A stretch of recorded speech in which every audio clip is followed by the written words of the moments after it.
Because I'm sleepy or something. I don't know. Audience. The head is a third person.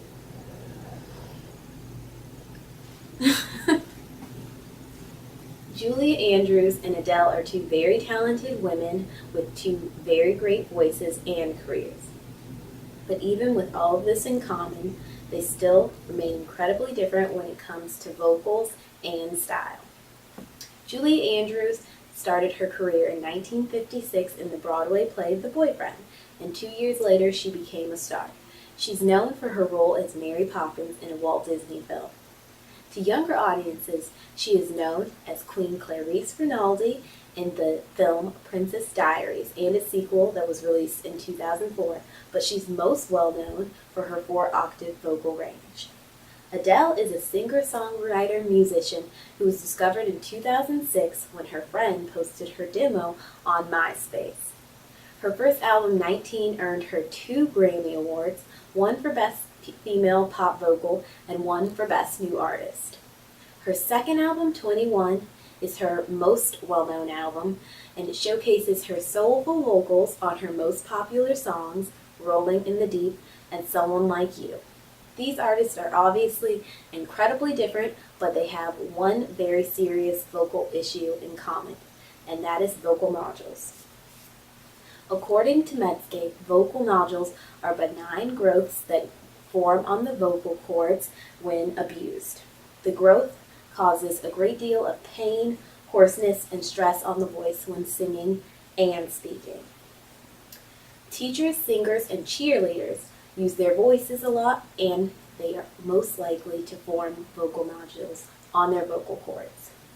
This sounds incredibly painful, so you're probably wondering, how do vocal nodules form on your vocal cords? According to the Department of Speech-Language Pathology, vocal nodules are caused by repeated trauma to the voice. And the Learning Association of Speech and Language says that over time, vocal nodules will form as a result of abuse. So basically, that means that every single time you strain your voice, your vocal folds bang together, and it causes a callus on the vocal folds. I don't know if you can see this. Is it singing? Okay. That's Julie Andrews, Adele, and the vocal folds. And basically, when you sing, it vibrates and opens up, and when you strain your voice, the vocal folds bang together and a callus is created. If there is a vocal callus on the vocal folds, then it can be incredibly dangerous and leave you with only partial use of your voice or cause you constant hoarseness. So, how do you get rid of vocal nodules? You can use invasive or non-invasive techniques. If the vocal nodules are small, then you would be put on vocal rest for a short period of time. And a doctor would see you, and if the vocal nodules have regressed, then you would continue to stay on vocal rest until the nodules went away. If the vocal nodules are large, you would usually have to do a laser surgery to remove the vocal nodules from your throat. Without removing the vocal nodules, it can cause permanent damage, and you will not be able to hit the notes that you could once hit if you are a singer. It is also said that you should do vocal education on vocal hygiene and hydration, and you should make sure that you know what caused the trauma in the first place and take vocal therapy. Sadly, Julie Andrews no longer has full use of her range, thanks to a botched surgery in 1997. In 1998, her husband said that she would probably never sing again because after her surgery, her voice never came back.